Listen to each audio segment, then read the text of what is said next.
ubutumwa kw'itorero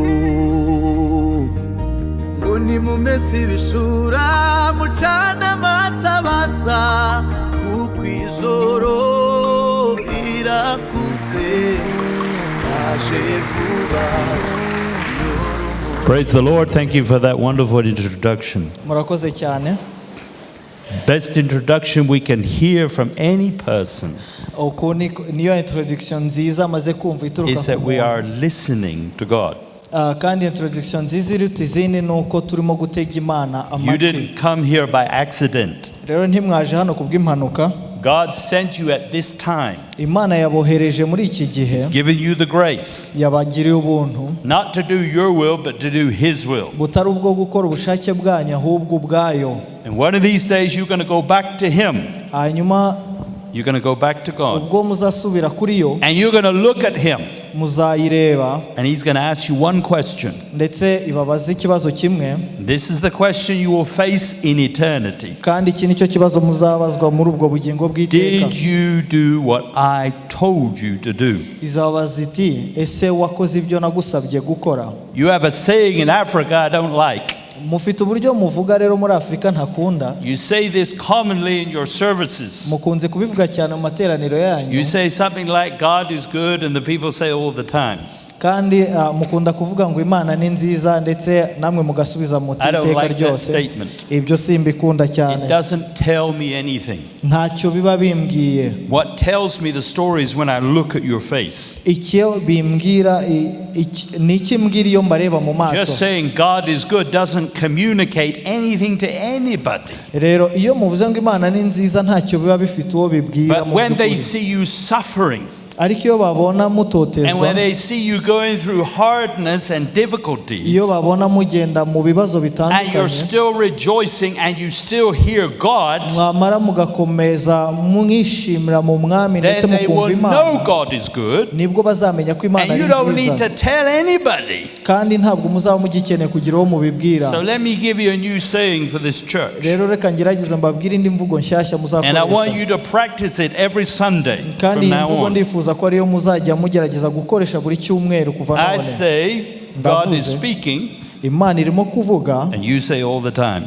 namwe mukavuga muti iteka ryose. Then I say all the time, and you say God is speaking. Hanyuma navuga ngo iteka ryose, namwe mugasubiza muvuga muti So we're going to Imana practice ibivuga. that now, okay? None tugerageze tubikore.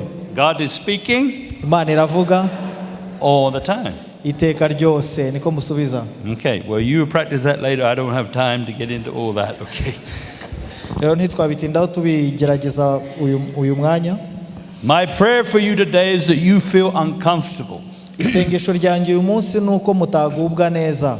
Sometimes in the services when I'm arranging a big conference like this size, rimwe na rimwe iyo ndimo mu materaniro angana atya, I assign somebody, ngerageza kugira uwo a mpa, man of God or a woman of God, ngerageza kugira uwo mpa who umukoro, really hears God, to go around the seats and put their hand on the seat. umuntu w'Imana wumva Imana akagendagenda agashaka And their ahantu yashyira job ikiganza. is to pray for holy conviction of sin. Hanyuma umurimo we akaba ari umurimo wo gusengera abantu kwemezwa iby'icyaha. You need to repent today. Ukwiriye kumva yuko You ugomba only have kwihana uyu to munsi. midnight to do that repentance. Kandi icyo kintu ukwiriye kugikora mbere kugeza saa sita And when z'ijoro. you've done that, you need to repent tomorrow. Kandi ubwo numara kubikora n'ejo uzasubire. And you only have a limited time to do that. Kandi wibuke yuko ufite umwanya mutoya wo kuba And when you wakora finish ibyo. that one, you will have to repent again. Kandi numara gukora utyo uzongera ubisubire. And you'll be doing this until you reach the fullness and the measure and the stature of Christ. Kandi uzakomeza ugira ibyo kugeza ubwo uzageza ku kigero cya Kristo We gishyitse. do not learn and grow by just reading Bible. Ntabwo twiga ngo tunakure ari uko dusoma Bibiliya gusa. If you keep reading your Bible Rero nukomeza gusoma Bibiliya gusa and your life does not change, kandi ubuzima bwawe ntibuhinduke, you are preparing yourself to go to hell. urimo kwitegurira kurimbuka. Because in the judgment, kuko ku munsi w'amateka God will say to you, Imana izakubwira, since you claim to know the scriptures, ubwo rero wemezaga yuko uzi ibyanditse, why did you not put it in your life? ese ni kuki utashoboye kubishyira mu bikorwa? You might say, ashobora kukubaza I didn't understand the word of God. cyangwa se ushobora kuvuga ngo I didn't know gusobanukirwa, how to do it. sinamenye uburyo nabikora. You have the best teacher living inside you.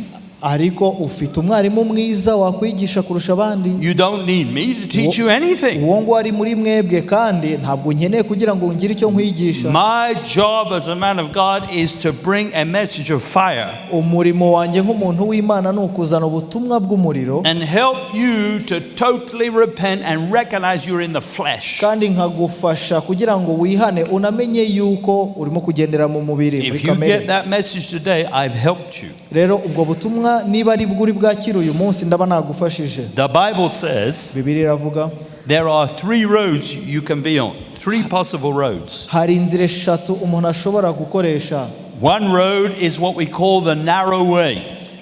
inzira ya mbere ni inzira ifunganye. This is the only road that leads to life. iyi niyo nzira imwe ikuyobora mu bugingo. But if you want to get on that road, ariko niba ushaka kujya muri iyo nzira, you're literally going to have to completely deny yourself. ugomba gukora uko ushoboye kugira ngo wiyange wese, forget your own interests, ukibagirwa ibigufitiye umumaro byose, take up your cross, ugafata umusaraba wawe, and then do God's perfect will, even if it means dying. kandi ugakora ubushake bw'Imana kabone nubwo byatwara ubuzima bwawe ugapfa. To keep on that road, to stay on that road, kugira ngo gusa ubashe kuguma muri you iyo must nzira, not think. kugira ngo ubashe kuguma muri iyo nzira nuko You uhagarika must gutekereza. listen, trust, and obey. icyo usabwa ni ugutega amatwi ukizera no kumvira. This is a narrow path, iyi nzira rero ni irafunganye, so it's not a motorway. ntabwo ari inzira yuguruye, It kind of goes different directions. igenda ikatakata ica It mu, doesn't make any sense to the mind, nta nubwo rwose isobanuka mu and mitekerereze you ya have to muntu. take one step very slowly in the kandi beginning. bigusaba gutera intambwe imwe kandi buhoro. But when you get some experience of listening to the Holy Ghost, ariko iyo umaze kumenyera cyangwa se kugendera mu nzira yo kumva umwuka then you w'Imana, can go a bit faster. nibwo bishoboka ko wakwihuta muri But iyo if you nzira. want to stay on that road, ariko iyo ushaka kuyisigaramo, you're going to have to kuyigumamo, make Jesus literally functional Lord of your life. ukwiriye rero, niba ukeneye kuguma muri iyo nzira, ukwiriye gufata Kristo akaba umwami w'ubuzima bwawe. And it's not just call him Lord. ntabwo ari ukumwita gusa In Matthew 7:21, ntabwo ari uwo kumwita gusa it umwami says, wawe. not everyone who says to me, Lord, Lord, will enter the kingdom of heaven, muri Matayo 7 aravuga ngo ntabwo abavuga bose mwami mwami aribo bazinjira mu bwami but bwo mu only ijuru, those who do the will, the perfect will of the Father. ahubwo hazagenda ba bandi bakora ubushake bwa data. Somewhere that needs to shake you. rero ibyo ngibyo hari aho bigomba kugukanga. Christianity is not just another religion. rero ubu Kristo ntabwo ari idini nk'ayandi yose. If you think you please God today because you came to church, rero niba wibaza yuko wanejeje Imana uyu munsi kuko waje mu if you think rusengero, you please God because you put your money here, niba wibaza ko wanejeje Imana kuko washyize amafaranga yawe mu then bikapu you are hariya, mistaken. rero wibeshye. If God told you to be here and you're here, then you pleased him. niba Imana yakubwiye ko ugomba kuza hano ukaba waje, uko niko kunezeza If Imana. God told you to do something and you did it with a heart of love for him, rero niba Imana yakubwiye gukora ikintu ukaba wagikoranye urukundo ku bwayo, then you please God. ibyo birumvikana ko wanejeje Imana. Only by hearing his voice can you please him. rero ushobora kunezeza Imana gusa ari uko wateze amatwi ijwi We are ryayo. not following rules, we're not following any kind of structure or guidelines. ntabwo ari amategeko cyangwa se ibindi bintu tugenda dukurikiza mu We're not by'ukuri. following man's traditions. ntabwo turimo gukurikira imigenzo y'abantu. We are standing before a holy God, tuhagaze imbere y'Imana yera, and he has given us the Holy Spirit. kandi yaduhaye umwuka wera. When Jesus died on that cross, ubwo Kristo yapfaga ku musaraba, he said, "It is finished." yaravuze ngo byose birarangiye. But then he was busy. hanyuma ahugira mu He bindi, descended, he ascended, aramanuka arongera he arazamuka, came back again. hanyuma arongera aragaruka, Then he taught his disciples something more. hanyuma yongera kugira izindi nyigisho aha Then he abigishwa be, abona kugenda. And he told those disciples, hanyuma abwira abo bigishwa, I have to go to my Father. avuga ati birakwiye ko njya kuri And I data must pray. kandi ngomba gusenga, Because if I don't pray, this isn't going to happen. kuko nintasenga ibi ntibizaba. Do you realize this is between the Father and Jesus now? ese murabibona yuko ibingibi biri hagati ya Yesu na data? The only reason you have the Holy Ghost inside you impamvu imwe gusa igutera kuba ufite is umwuka wera because muri wowe, Jesus got down and kneeled down in front of the Father nuko Kristo yagiye ajya gupfukama imbere ya se, and looked at the Father and said, Father, hanyuma abwira data, aramubwira ati data, I'm here. ndi hano, I am the sacrifice you've been looking for. ni igihe gitambo wabaye ushakisha. Father, I've come to ask one thing. data naje mfite icyo ngusaba. You know those disciples I've been training. urabizi bari You abigishwa know they're not natozaga, godly. You know they're not serious. urabizi ko badashyitse neza, But I'm asking you, ariko ndagusaba, please send the Holy Spirit. nyamuneka boherereza umwuka wera. And all of heaven hanyuma ijuru ryose froze when he risa said that. nk'irihagaze ubwo Kristo yavugaga ayo And the magambo. angels were absolutely amazed. They never seen this. hanyuma abamarayika baratangara cyane kuko ntibigeze babibona mbere, Because Jesus was asking to have divine nature in us. kuko Yesu we yarimo gusaba ko akamero k'Imana kaba muri twe. And the angels know what divine nature is. kandi abamarayika bo barabizi neza They icyo akamero worship k'Imana God. kari. bo baramya Imana, They have 6 wings. bafite amababa And they atandatu, fly like this. kandi bakaguruka imbere They cover y'Imana, their feet bakaza ku maguru yabo. because no one can stand in the presence of God. ntibahagarara ku maguru yabo kuko ntawe ushobora guhagarara And mu they kubaho cover their kw'Imana. eyes hanyuma bagapfuka mu maso because habo no one can look at God. kuko ari ntawe ushobora kureba mu maso y'Imana. And suddenly now the Father agreed to send the Holy Spirit. hanyuma Imana ubwayo ikemeza yuko ikwiriye kohereza umwuka You wayo. know, since that day, kuva ubwo rero the angels have been looking down on the earth. abamarayika basigaye bareba hano mu isi, They don't even know what's going to happen next ntibaze n'ikiri bukurikire, because they know that Holy Spirit has been sent here. kuko bazi yuko uwo mwuka w'Imana wamaze And they koherezwa want mu to isi. see what kind of things happen when people obey the Holy Spirit. rero bo bakifuza kuba bareba ibintu bishobora kubaho iyo abantu bumviye umwuka wera. Now the scripture says, hanyuma icyanditswe kikavuga, Matthew 7:22 and 23, Matayo 7:22-23, many will come in that last day. muri ibyo bihe bya nyuma benshi And they will say, bazaza Lord, Lord, bazavuga bati mwami mwami, haven't we done all these things in your name? ese ibi byose ntitwabikoze mu izina ryawe? Then it says there that they did marvelous works, they prophesied and cast out devils. kandi ubwo bazavuga ko bakoze imirimo ihambaye, birukanye abadayimoni. These people are looking for some kind of acknowledgement. aba bantu mu by'ukuri baba barimo gushaka kwemerwa. Their very words were used against them. amagambo akoreshwa, ayo magambo nyine niyo azakoreshwa They were deceived kuko babeshywe, because they said, look what I have done. kuko bo bazaba bavuga bati reba ibyo jye nakoze. The truth is you can do nothing. ukuri ni uko ari nta n'icyo ushoboye gukora. What you do icyo ubasha gukora, out of your flesh will never please God. ikintu cyose wakora mu mubiri wawe nta na kimwe If you cyanezeza see Imana. me doing something ariko nunambona and nkora the ikintu, Spirit of the Lord takes hold of that hanyuma umwuka w'Imana and agafata a ibyo, miracle takes place or something great happens, igitangaza kikaba cyangwa ikindi kintu gihambaye kigakorwa, I didn't do it. ntacyo mba nakoze ku Nothing to do bwanjye. with me. I just was a vessel. I just let God do it through me. Jye mba ndi igikoresho gusa, naretse Imana ikabikora muri jyewe. But if you see something wrong in my life and I did something bad ariko nushobora no kumva ikintu kibi naba nakoze mu and there buzima, was bad fruit there, then you know that came from me. hanyuma ukaba wanabona ko cyazanye imbuto itari nziza, uzamenye ko icyo kintu kinturukaho. Now there are 3 roads. hanyuma navugaga ko dufite Not inzira 2 roads, eshatu, 3 roads. simvuga ebyiri ndavuga eshatu. Some of you don't understand this. bamwe muri mwe ntimubyumva. Your gospel only has 2 roads. kuko ubutumwa mwumvise buvuga inzira But I ebyiri gusa. tell you, search the scriptures. Ariko ndababwira ukuri, nimushakishe mu byanditswe. One road is a narrow way, iya mbere ni inzira and the ifunganye, Bible says, few there be that find it. kandi Bibiliya ikavuga yuko abake aribo bashobora You're not going kuzabona to iyo find nzira. this narrow way by just putting your hand in the air. Ntabwo iyi nzira rero ijyamo abantu kubera ko You're bazamura not going to ikiganza find this cyabo. narrow way by just confessing your sins Ntabwo iyi nzira uyijyamo kuko watuye ibyaha or byawe just being born again. cyangwa se kuko wavutse bwa kabiri. If you want to be on this narrow way, Ariko then be careful. niba ushaka kuba muri iyi nzira ifunganye, Many are looking for byitwararike. this way, but they don't find it. Hari abantu benshi barimo kuyishakisha ariko ntibayibone. You can't find it by using your eyes. Ntushobora kuyibonesha amaso yawe.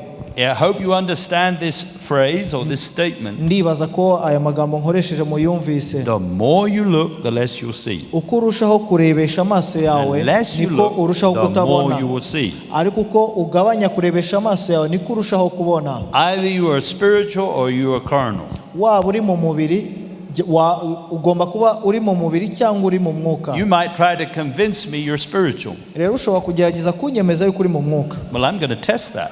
Ariko ibyo ngibyo nabigenzura. I'm going to poke you. I'm going to hurt you. Nshobora kukubabaza And I'm going to see what you do.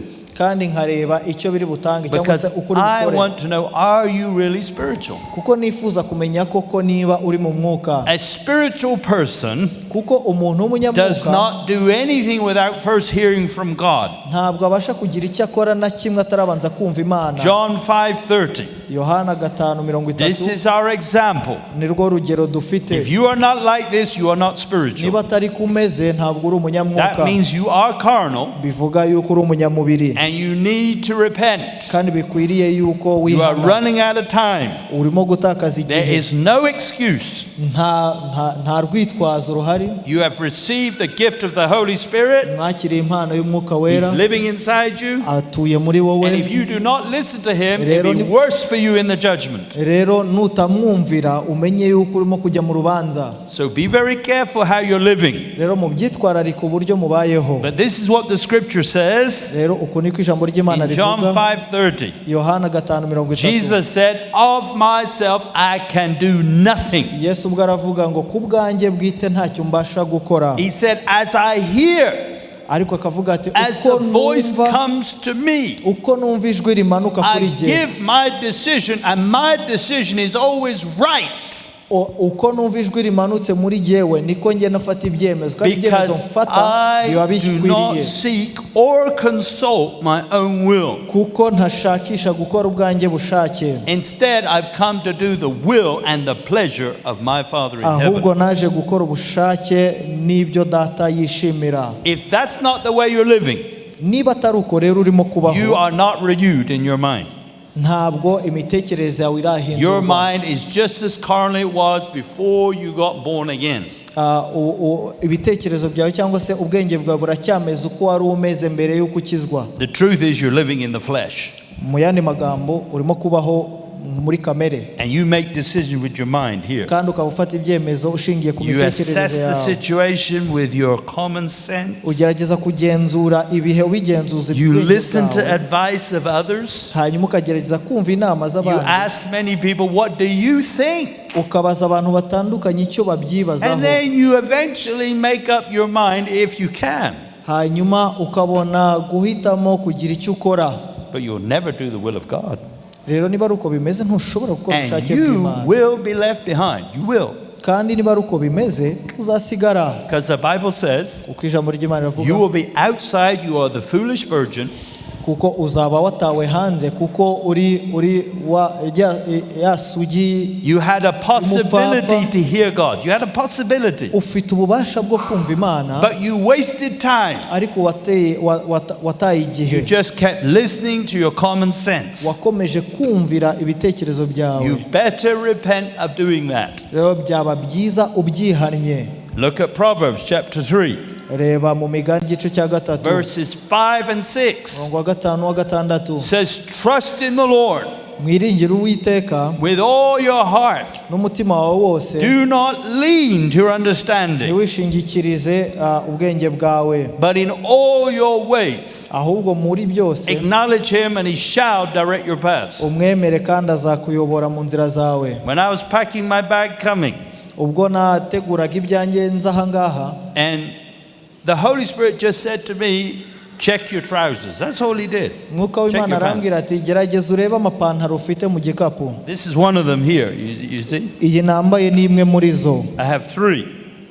Naje mfite amapantaro 3. But like I said, I didn't know that the wrong trousers had been packed. Rero nkuko mwabibwiwe ntabwo nigeze menya yuko hari ibyashyizwemo bitari ibyanjye. I guarantee ariko ndababwiza that ukuri, my mind is still. ariko ndababwiza ukuri yuko ibitekerezo byanjye bituje. It's fixed. Ibitekerezo byanjye biratuje. It's nailed to the cross. Ibitekerezo byanjye byashyizwe ku musaraba. I'm not thinking about where I'm going to get my next meal. Ntabwo ntekereza uko ndi bwambare cyangwa se uko ndi bubone ibyo kurya. Nta nubwo ntekereza uburyo ndi bwishyura inzu. I'm not thinking about sister so and so or brother so and so. Nta nubwo ntekereza umuvandimwe uyu n'uyu cyangwa mushiki wanjye. My mind is fixed on things above. Ibitekerezo byanjye biri ku bintu by'ahantu ho mu ijuru. This is Colossians 3:2 if you don't know. Bakolosayi 3:2. Your mind must be nailed to that cross. Ibitekerezo byawe bigomba kuba bibambwe ku musaraba. When we fix our mind on things above, kuko tugomba gushyira ibitekerezo byacu ku bintu we are biri hejuru. thinking and meditating about that cross and God's perfect will for our lives. Rero tugomba gutekereza no kugenzura iby'uwo musaraba. Some of you are too comfortable for my liking. You're too comfortable in this church. Abantu bamwe na bamwe muri mwe bw'ahangaha mushobora kuba muguwe neza mudamaraye. You're just sitting back there just thanking God for the cross. Muricaye muradamaraye mushima Imana kubw'umusaraba. And then somebody comes along, a man of God, and you clap him maybe. Hanyuma hakaza umukozi w'Imana mukamukomera mu mashyi. But you're not willing to take up your own cross. Ariko mu by'ukuri mudashaka gufata umusaraba. You're not really willing to follow him and die. Ntimushaka gukurikira Kristo ngo mupfe. So I'm not thanking God for the cross. So ujewe sinishimira Imana kubw'umusaraba. I mean, I don't do that. Ntabwo mbikora. I thank him for the privilege that I can also get on that cross. Ahubwo je nshimira Imana kubw'amahirwe iba yampaye yuko nanjye nawujyaho. That I can die. Ko nanjye ubwanjye shobora gupfa. That I can suffer for Christ. Kuko nanjye shobora kubabazwa kubwa Kristo. What a privilege, what an honor. Ayo na mahirwe n'iby'icyubahiro. I'm excited every day. Je ibi bintu ndabyishimira umunsi ku wundi. Just to make another enemy. You understand? Just to make another enemy. Kuko nshobora kugira undi mwanzi. Just to preach the word more powerfully. Kugira ngo mbashe kuvuga ijambo ry'Imana mu mbaraga. Just to set the captives free. Kugira ngo mbashe kubohora imbohe. Just to help a sinner repent from his lifestyle. Kugira ngo mbashe gufasha umunyabyaha kwihana inzira ze. I tell you, you are not on the narrow way as far as I'm concerned. Ndakubwiza ukuri yuko utari muri ya nzira ifunganye. If you're just sitting back there clapping and thanking Jesus for the cross, niba uri aho ngaho wiyicariye udamareye ukoma amashyi gusa kubwa Yesu n'umusaraba, you have not entered the narrow way. Ntabwo uratangira ya nzira ifunganye. You are on the broad way. Uri muri ya nzira ahubwo yagutse. You're on the wide way. Ya nzira yagutse. You know some of the biggest churches in the world. Murabizi ko hari amatorero magari cyane mu isi. They have a wonderful choir. Bafite korali nziza. They sing perfectly. Bakaba baririmba neza. And you can feel the presence of God in the church. Kandi ukaba wakumva kubaho kw'Imana mu iteraniro. And you say, wow, God is here. Ukavuga uti kandi Imana iri hano hantu. But you don't walk with God. Ariko ntabwo ugendana nayo. This you end up being what we call the foolish virgin. Hanyuma hangaha niho tukwita, you're not filled with the Holy Spirit. Tukwita ya sugi y'umupfapfa. You're like a top-up Christian. Ukaba uri umukristo gusura aho ngaho. You're always chasing after another experience. Ukagenda urimo kwirukanka inyuma yo kugendererwa kundi. Another message, another experience of the Holy Ghost. Ubundi butumwa ndetse no kugendererwa kundi n'umwuka wera. And in between you become kind of cold or lukewarm. Hagati aho ngaho ukamera nk'umuntu udashyuha ntakonje. But you're not really listening to God all the time. Kuko mu by'ukuri ntabwo urimo kumva Imana. And you ask God to bless you. Warangiza ugasaba Imana kuguha umugisha. I never ask God to bless me. Je sinya nsaba Imana kumpa umugisha. If you want transformation in your life, niba wifuza impinduka mu buzima bwawe, first of all, change your prayer life. That will help. icyambere ukwiye guhindura uburyo usenga. You should pray like this from now on. Kuva none ubukwiriye kujya usenga utya. Say to God, ubwire Imana uti, don't bless me anymore. Ntumumugisha. Don't help me. Ntugire ikintu Don't do a miracle for me. Don't give me grace or mercy. Ntugire ikindi gitangaza unkorera, ntungirire ubuntu cyangwa If I'm imbabazi. living in sin, niba nkibayeho mu buzima bw'icyaha, instead send somebody to warn me to repent. ahubwo nyoherereza umuntu uza kumburira mbashe kwihana. God, only bless me if I do your perfect will. Usenga uvuga uti Mana umpa umugisha gusa ari uko nakoze ubushake bwawe bukwiriye. If you pray like that, nusenga utyo, I guarantee your life will be transformed. ndakubwiza ukuri yuko ubuzima bwawe buzahinduka. Because you will pray that prayer with fear and trembling. Kubera yuko uzasengera iryo sengesho ufite ubwoba. The grace of God is there that we will come to repentance. Ubuntu bw'Imana bubereyeho kugira ngo budushorerere mu It kwihana. is not there so we go on sinning. Ntabwo bubereyeho kugira ngo tubashe gukomeza gukora ibyaha. If you continue in sin, Rero nukomeza ubuzima you bw'icyaha will die. uzarimbuka. The Bible says Bibiliya iravuga the wages of sin is death. ibihembo by'ibyaha ni urupfu. This wasn't said to the world. Ibi ngibi ntabwo byabwiwe isi. Paul the apostle, the great apostle, Pawulo intumwa he y'Imana didn't say it to the world. ntabwo ibintu yabibwiraga He abari mu said isi, it to the church. yabibwiraga abari mu itorero, yabibwiraga If itorero. you do not stop sinning, you will die. Nimudahagarika ibyaha You will muzarimbuka, get your pay at the end of the day.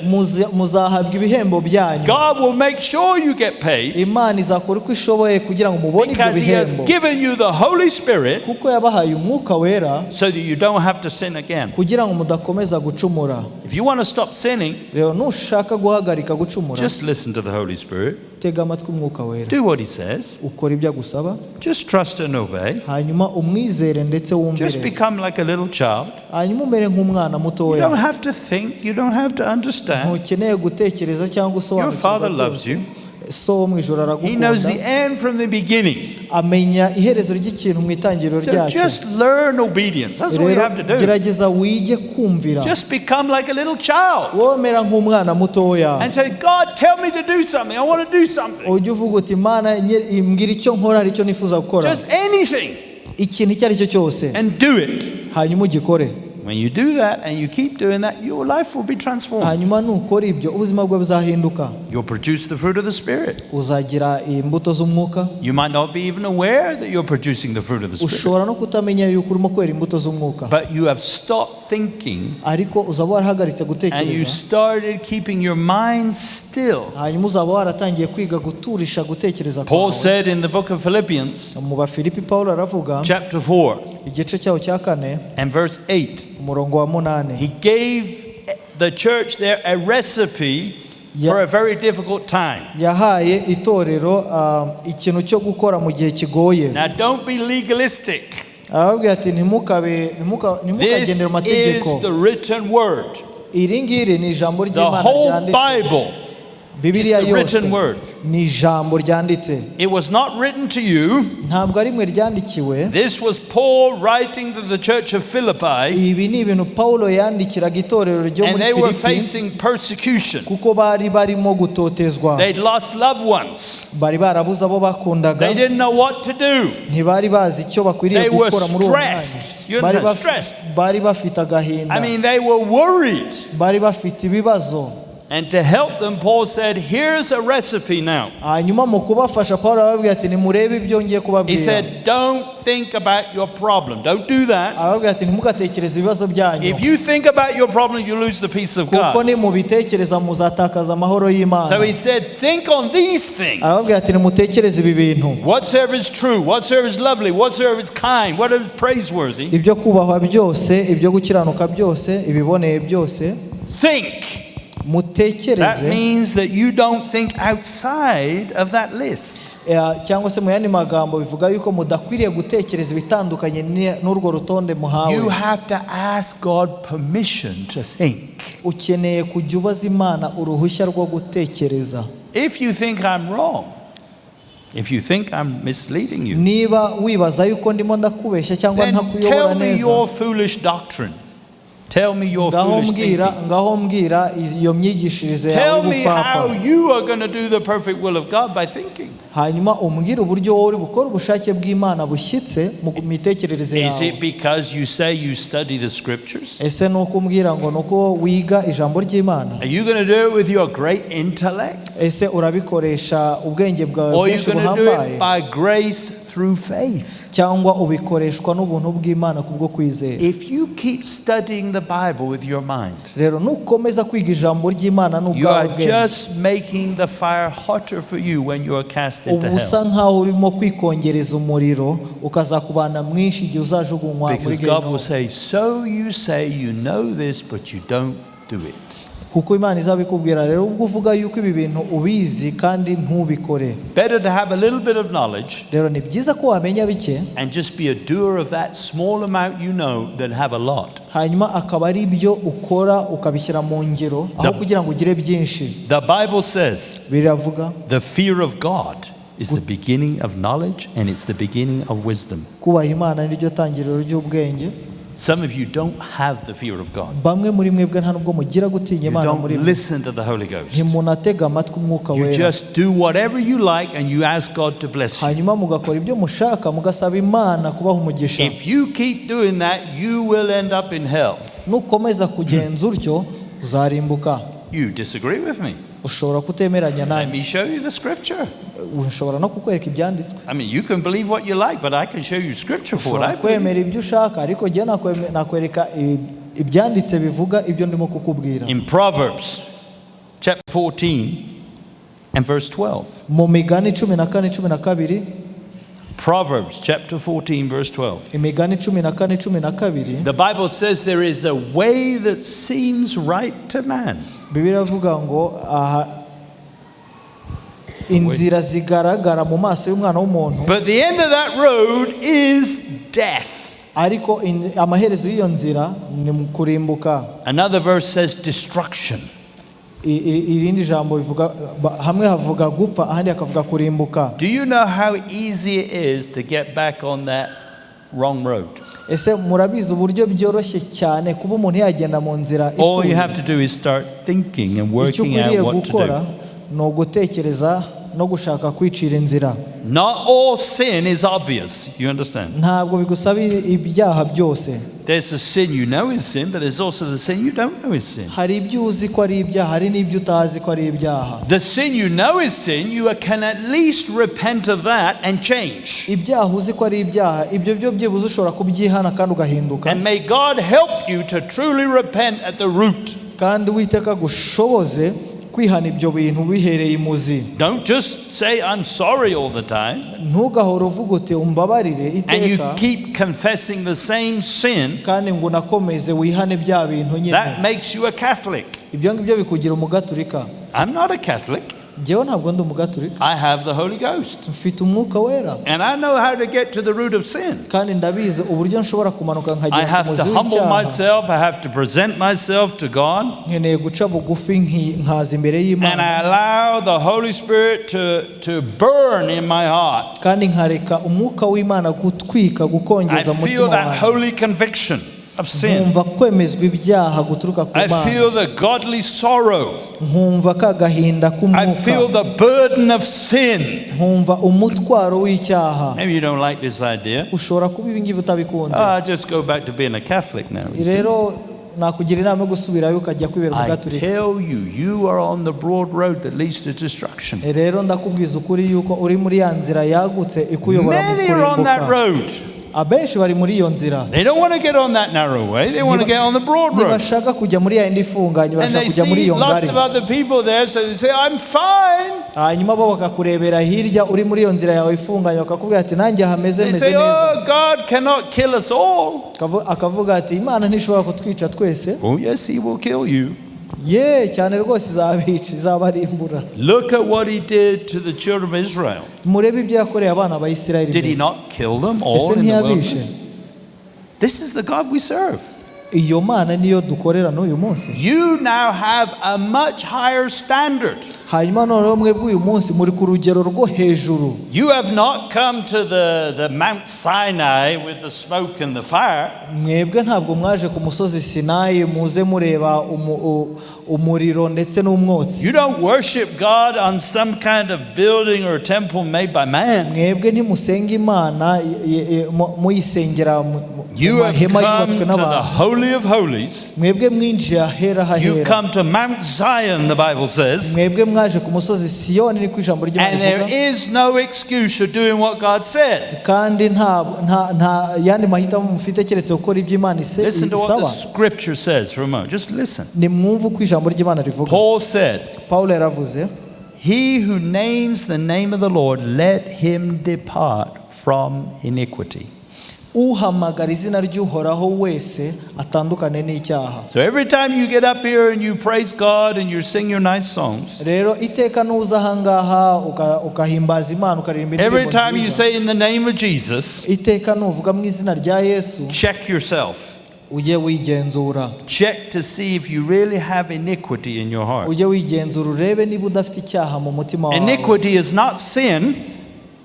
Gukiranirwa ntabwo ari icyaha gusa. There's many things you don't understand. Hari ibintu byinshi cyane bitandukanye. I would love to stay many days and teach you on true salvation. Nakishimira gufata igihe gihagije cyo kubigisha ku bijyanye n'agakiza, ariko uwo mwanya ntawo. Maybe I'll come back next year.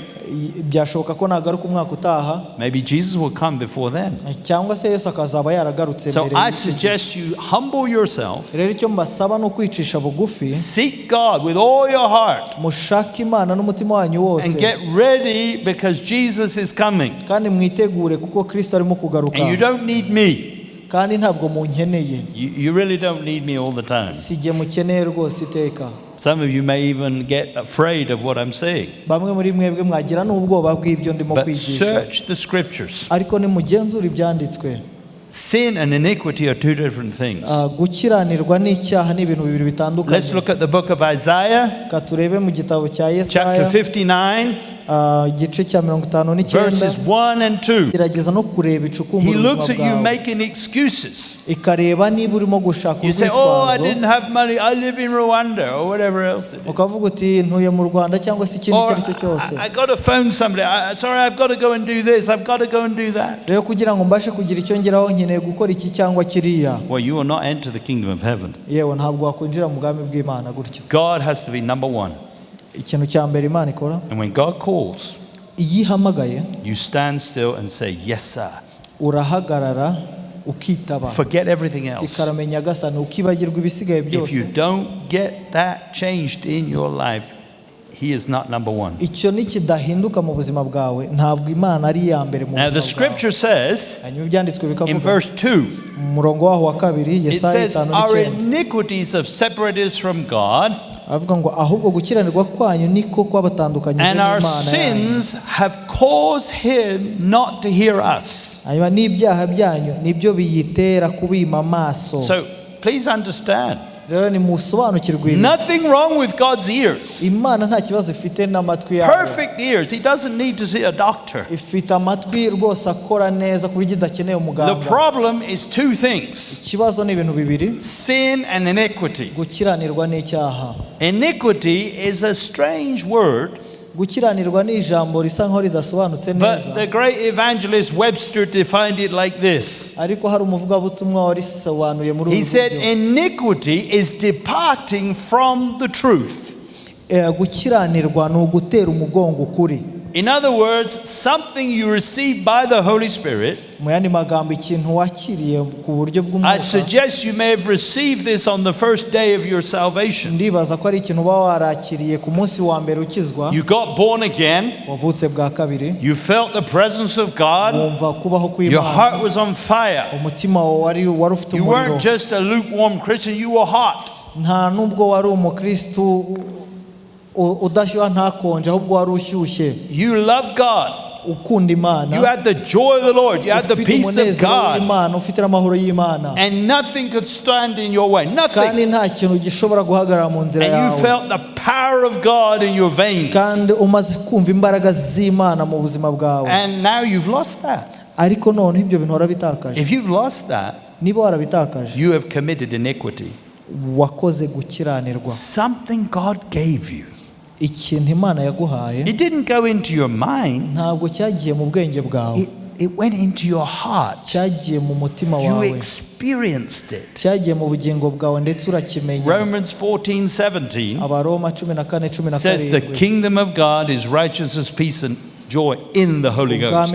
Ubwami bw'Imana ni amahoro no gukiranuka mu mwuka. So you see, you experienced it. Rero ibyo ngibyo warabimenye. So you can't deny it. Ibyo rero ntiwabihakana. You can't say it's only for a few special people. Ntushobora kuvuga yuko ari iby'abantu bakeya runaka. You can't say, oh, we only experience that on Sundays. Nta nubwo wavuga yuko ibyo bintu ari iby'abantu baza guterana ku cyumweru. If you are not experiencing that right now, you have committed iniquity. Niba ibyo bintu utarimo kubibamo ubu tuvugana wakiranira. God put something in you by the Holy Ghost. Imana yashyize ikintu muri wowe kubw'umwuka wera. He may have told you stop judging. He may have told you. Ishobora kuba yarakubwiye kudakomeza He may guca have told you imanza. stop sinning. Ishobora kuba yarakubwiye kureka gukora ibyaha. If God tells you today, Imana rero nikubwira ikintu uyu go munsi, away and sin no more, ikakubwira ngo ngaho genda ntukongere gukora then ibyaha, God has blessed you indeed. ushima Imana kuko yaguhaye umugisha. Blessed is the man who hears those words. Hahirwa umuntu wumva ayo magambo, Go away and sin no more. akagenda ntiyongere gukora ibyaha. Because if God tells you to do that, Kuko Imana nikubwira gukora ibyo, you can do it. ushobora kubikora. He's just told you can do it. Kuko niba yabivuze He will wabikora. not leave you helpless. Ntabwo azagusiga nta Does not the bufasha. scripture say? Siko ibyanditswe Am bivuga. I handicapped that I cannot save? Ese nta maboko mfite ku buryo Is nagukiza? anything too hard for God? Ese hari ikintu gikomereye Uwiteka? So if God says to you, go away and sin no more, Rero niba Imana ivuze ngo ngaho genda ntukongere gukora ibyaha, believe in your heart. byizere mutima wawe. Believe in your heart that the sinless life is possible. Byizere mutima wawe yuko ubuzima buzira icyaha bushoboka. The only reason you have not got the victory over sin Impamvu utarabona intsinzi ku is cyaha because you don't believe. ni uko utizera. That is the reason why you keep making excuses. Iyo niyo mpamvu igutera gukomeza mu buzima You're not led by bw'ibyaha. the Ufite Spirit. impamvu ntuyoborwa n'umwuka wera, You're led by your flesh. uyoborwa n'amarangamutima yawe. You don't belong to Christ. Ntabwo wowe uri uwa You Kristo, belong to yourself. uba uri uwawe bwite. Look at what Galatians says. Nimurebe ibyo Abagalatiya bavuga. Galatians 5 verse Abagalatiya 24. 5:24. It says there, he who belongs to Christ has crucified the flesh and its passions and lusts. Bibiliya ikavuga yuko uwa Kristo wese aba yarabambye kamere n'iruba ryayo. It's gone very quiet in the house today. Harasa nko hatuje cyane hano mu rusengero. Do you not like truth? Ese ukuri murakwanga? Do you hear truth in this church?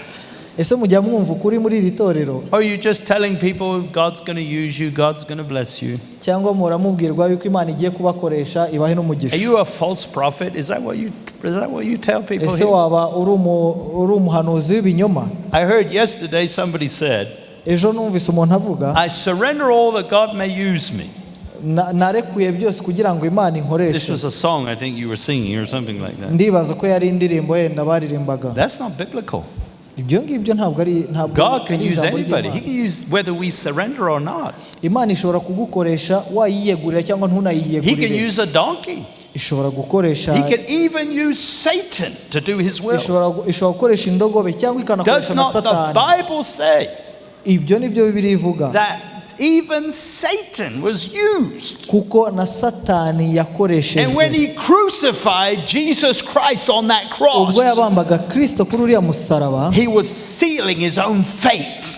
yararimo He sealed his own destiny. Satani ubwe yararimo kwishyiraho urubanza. And now Satan will sit in the lake of fire for eternity. Hanyuma Satani nawe akazaba muri iyo nyanja y'umuriro iteka ryose. And he thought he was getting the victory. Rero we ubwo yamubambaga Kristo hariya yarazi ko arimo kunesha. So if God can use Satan, Rero niba Imana yakoresha Satani, I think he can use you anyway. ndibaza ko nawe yagukoresha rero. But he wants you to repent. ariko ikikwifuzaho nuko wihana. He wants you to repent of thinking. He wants you to repent of deciding things yourself. Imana yifuza ko wihana gutekereza ukihana gukora amahitamo yawe. He wants you to stop moving and living in the flesh. Imana yifuza yuko wihana ugahagarika kubaho mu mubiri muri kamere. If you keep doing that, you are going to go to hell, let me tell you. Rero nukomeza gukora ibisa bityo urarimbuka. I mean, it's a broad road, it's a wide way. Iyo ni inzira rwose ifunguye. Many have decided not really to trust God with all their heart. Hari abantu benshi bahisemo rwose kutizera Imana ngo bayihe umutima wabo. They trust God with all their mind. Bakaba bizera Imana n'ubwenge bwabo. They have a knowledge of trust, but they don't actually do it. Bakaba bafite ibyo bazi ku bijyanye no kwizera Imana ariko batayizera. One day the man of God was teaching, the one who trained me. Rimwe umuntu w'Imana arimo kwigisha uwo nguwo. And he was preaching to the congregation and he said this. Hanyuma ubwo yigishaga yaravuze. He said, I don't wait to hear God. Ntabwo ntegereza kumva Imana. My decision is yes, Lord, before God even speaks. Icyemezo cyanjye ni yego mwami mbere yo kwinavuga. I thought, whoa, hang on a minute, I don't like that idea. Hanyuma nanjye birantungura ndavuga ariko iki gitekerezo I was afraid.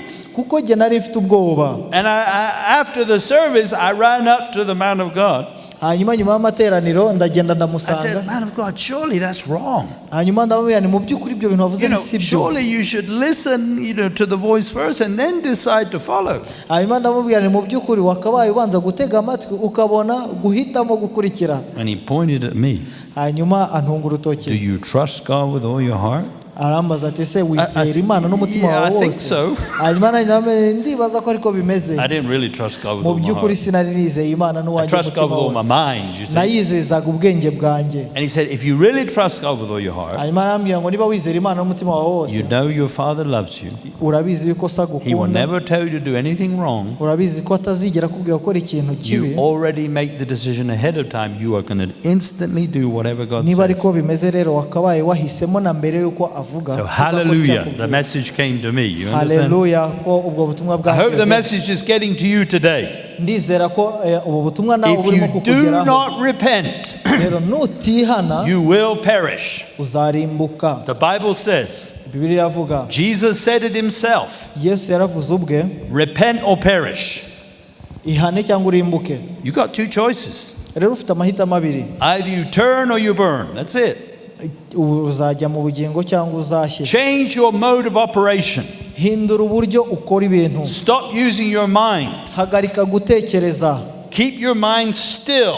Ahubwo turisha ibitekerezo byawe. Psalm 46 and verse 10. Zaburi 46 umurongo wa 10. Says, be still and know that I'm God. Utuze rwose umenye ko ndi Imana yawe. The reason you don't know who God is and you don't know God is because your mind is not still. Impamvu utazi Imana nuko ibitekerezo byawe bidatuje. As you've heard from Pastor Israel, rero nkuko mwabyumvanye Pastor Israel, I cover many countries. Ngerageza kujya mu bihugu bitandukanye. In 1 year, just 1 year, I cover 50 countries in 1 year. Njya mu bihugu byibuze 50. Do I look tired to you? Do I look exhausted or something? Ese murareba mukabona ndi umuntu wananiwe cyane? Do I look like stressed or anything? Ese murabona mfite stress buriya? Do you look like I need a doctor or something? Murabona nkeneye umuvuzi buriya? I tell you, 1 year, rero ndababwira yuko 1 year I did 80 countries in 1 year. 80. Hari ubwo nigeze kujya mu bihugu 80 mu mwaka umwe. Pray for me, I'm backsliding, okay? Rero munsengere kuko ndimo gusubira inyuma mvuye ku bihugu 80 nkajya kuri 50. Nothing is too hard for God. Amen. Nta kintu na kimwe kigoye Uwiteka. As long as you are listening to him and doing exactly what he says, you will never fail. Mu gihe cyose ukimutega amatwi ugakora icyo akubwiye cyose. The moment you start trying to work it out with your little mind, rero ubwo utangira gukora ibintu byose nubwo ubwenge bwawe bungana uzakora icyaha. If you keep thinking you'll sin, if you keep thinking you'll doubt, if you keep thinking you'll have unbelief. Rero nukomeza gutekereza uzakora ibyaha, nukomeza gutekereza upfe, nukomeza gutekereza unave no mu byizerwa. I'm trying to help you today. Ndimo ndabafasha uyu munsi. I'm telling you one thing. Reka mbabwire ikintu kimwe. You're on one of 3 roads.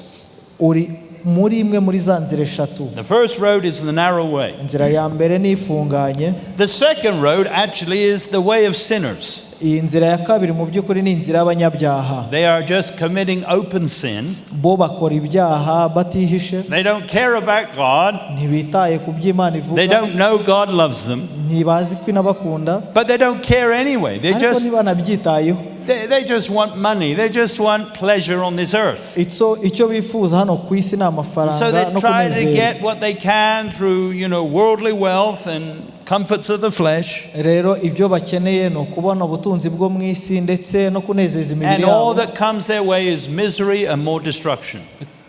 All they have is misery and destruction. Kandi ibyo bashobora gusarura muri ibyo byose ni ukurimbuka n'ubuzima bubi. If you are still an unbeliever, rero niba utarizera, then you are going to have a life of misery. That's all I'm telling you. uzabaho ubuzima bubi. Nicyo You ndimo might have a ndakubwira. short period when money comes in and you can buy the clothes you want or something like Rero that. ushobora kugira igihe gitoya runaka amafaranga akinjira rwose ukagura icyo wambara n'ibindi, But you'll never be happy.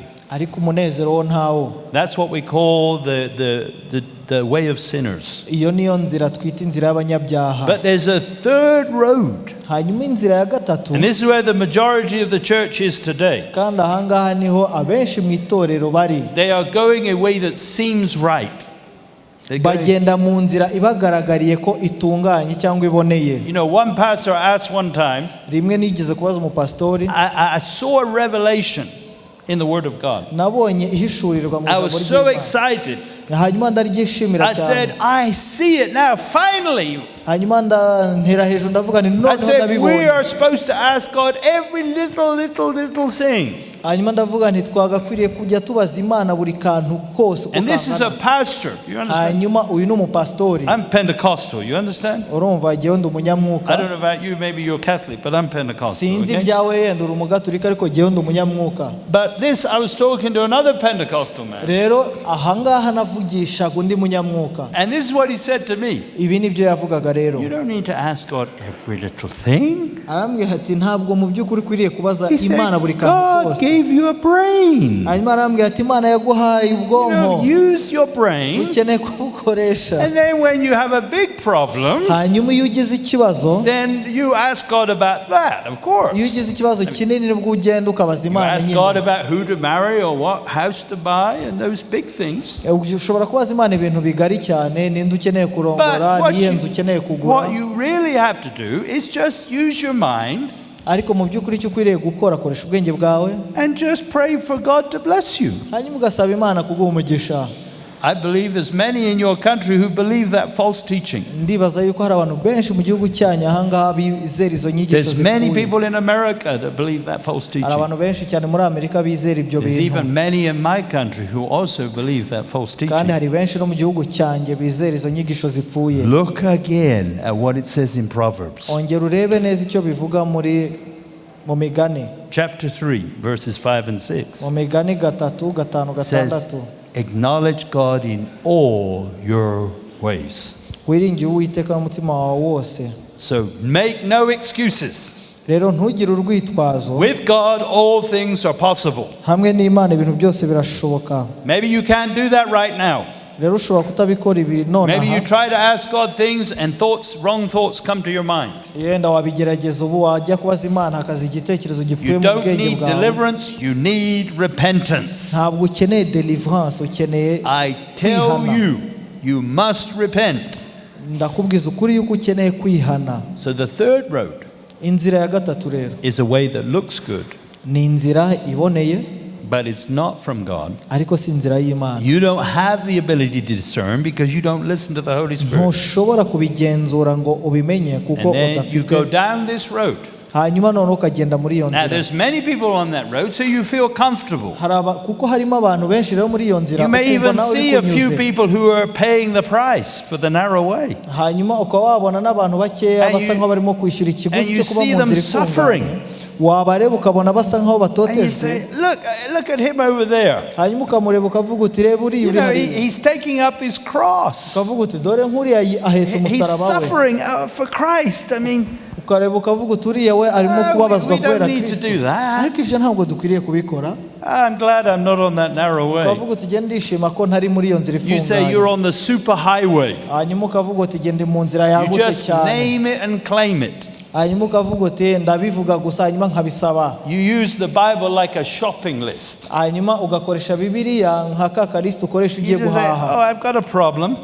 Ukavuga uti Let me find a relevant scripture. hanyuma ukavuga uti reka nshakishe icyanditswe Then you byahuza. put your finger on it and you say, in Jesus' name, hanyuma ugatunga urutoki kuri icyo cyanditswe ukavuga uti mu I izina rya name Yesu. and claim that for me.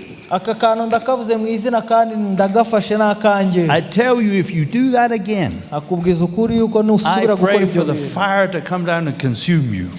ndasaba ngo umuriro w'Imana umanuke gutwike. You are going to destruction. kuko urimo kujya mu nzira yo kurimbuka. That is the broad road. kuko iyo nzira ni inzira yagutse.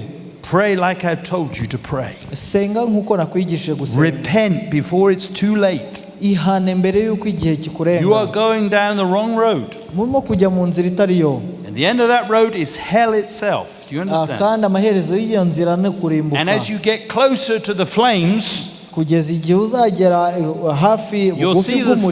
signs that you're getting close to hell. nibwo uzagenda usobanukirwa yuko urimo kugenda winjira There'll be ikuzimu. regret. There'll be shame. uzicuza, uzakorwa n'isoni. There will be no peace, no joy. nta mahoro, nta n'umunezero. You'll make mistakes. You'll hurt other people. ubwo nukora amakosa ubabaze n'abandi.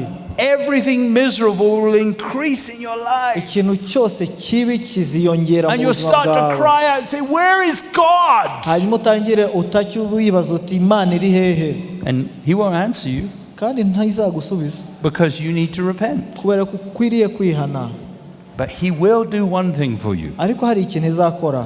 God requires everyone everywhere to repent. Imana yifuza ko buri muntu wese ahava akagera yihana. This is not just confessing your sin. ibi ngibi ntaho bihuriye no kwicuza You have ibyaha. to see your sin.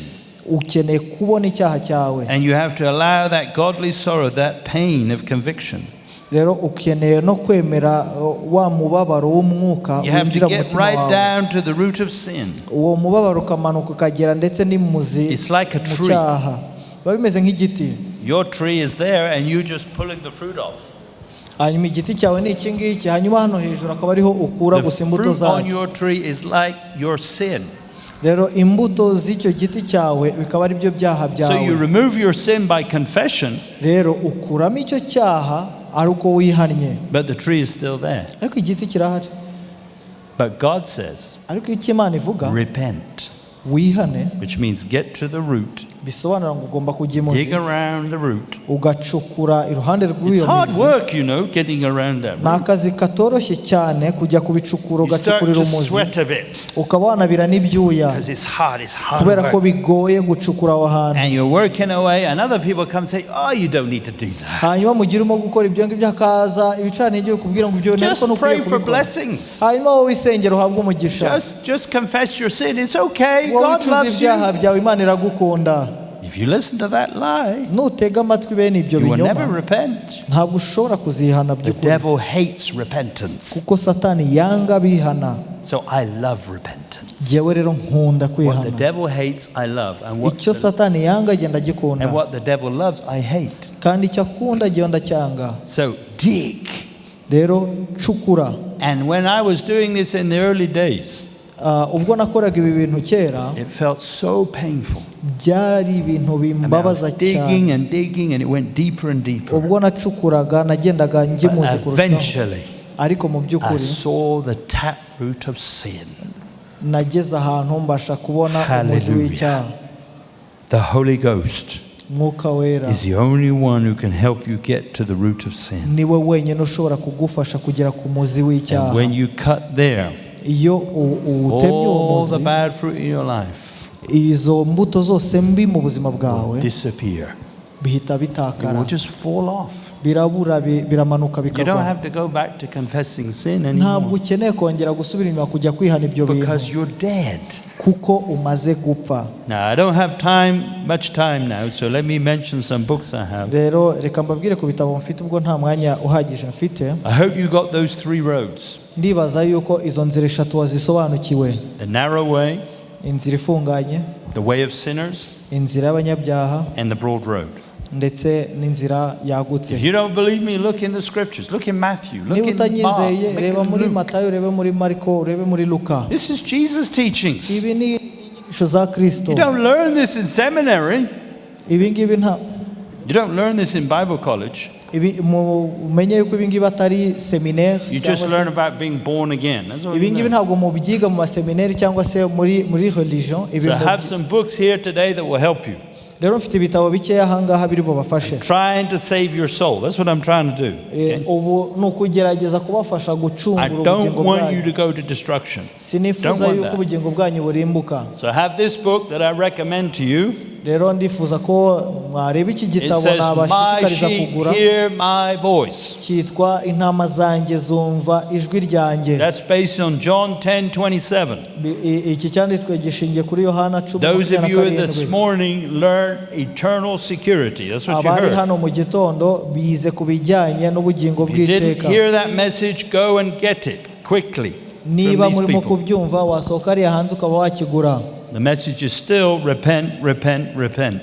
Ubutumwa turimo kuvugaho ni ubujyanye no kwihana. Then I have another book. It says the 3 infallible witnesses. Rero ikindi gitabo kiravuga ku This is about living the life bahamya without. batatu badatsindwa. This is about making decisions without using your mind. Ibi ni ibigufasha gufata ibyemezo udakoresheje ubwenge bwawe. You don't have to think. You understand? Ntabwo ukeneye gutekereza. Ask permission to think. Saba uburenganzira bwo gutekereza. Only God knows what you need to think. Imana yonyine niyo izi icyo ukwiriye You see, you gutekereza. call him Lord. That's what you do. You call Babona him rero Lord. mumwita umwami, But then you don't ask permission to do something. warangiza ntunamubaze, So it's not really, nturamusaba uburenganzira bwo kugira icyo ukora. so you don't really, he's not really your Lord. Mu by'ukuri rero si umwami wawe. And you say, "Oh, I have to think." Kavuga uti ariko nanone nkwiriye gutekereza. Well, you don't have to think. Oya, mu by'ukuri ntabyo You can ukwiriye. make decisions without consulting your reason and understanding. Ushobora gufata ibyemezo kandi utishingikirije If you want to gutekereza do kwawe. that, you buy this book. Rero niba ariko ushaka kumera I don't ariko have ushaka enough for kwiga, everybody, but this is only ukeneye kugura 1,500. aka gatabo. Simfite byinshi ariko kagura If you do 1,500. this book, you will stop sinning. If you do what this says. Nimukora ibyo ibyanditse muri aka gatabo, Then I have another muzahagarika book. gukora ibyaha. It says, "Wake up, time is running out." Ikindi gitabo kiravuga ngo kanguka kuko umwanya urimo gushira. This is not talking about end time prophecy. Ntabwo iki kirimo kuvuga ku buhanuzi This bw'ibihe is bya talking nyuma. about the fact that if you do not repent, you will go into Iki kiravuga destruction. yuko ahubwo nutihana urarimbuka. If you want to know how to escape hell, Niba ushaka kwiga uburyo ushobora gucika icumu ryo kurimbuka, read this book. ukwiriye gusoma iki gitabo. There's copies out there in English.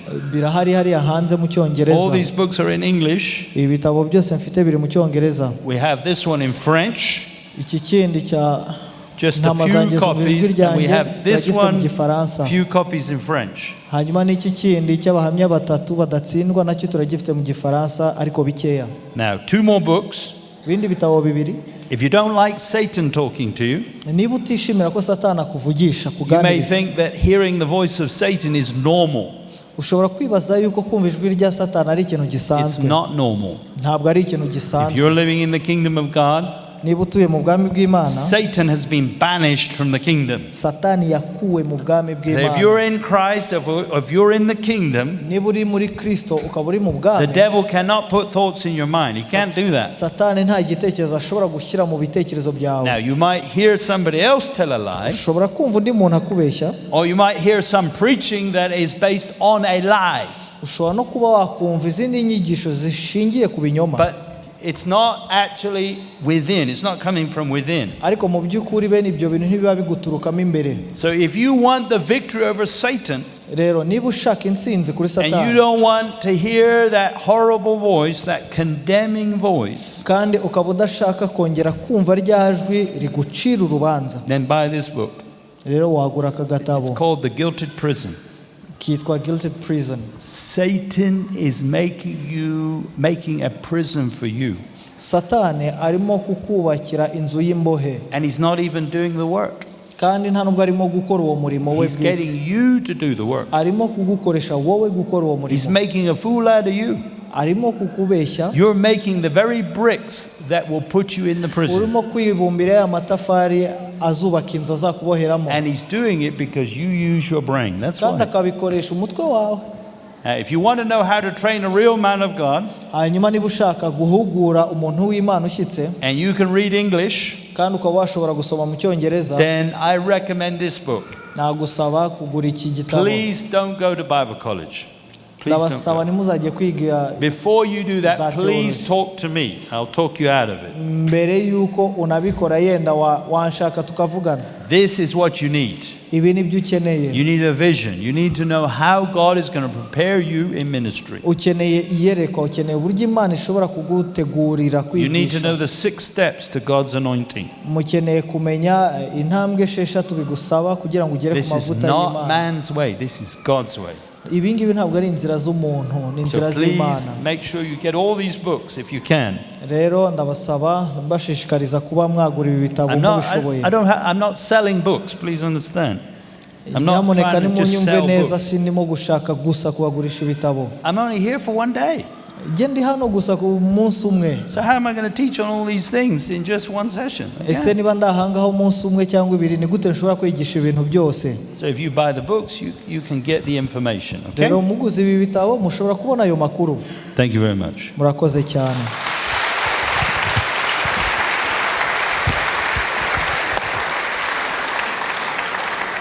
Mama vuta mwitabaza Gami wanje morenaka Uguzaza uzambonere kure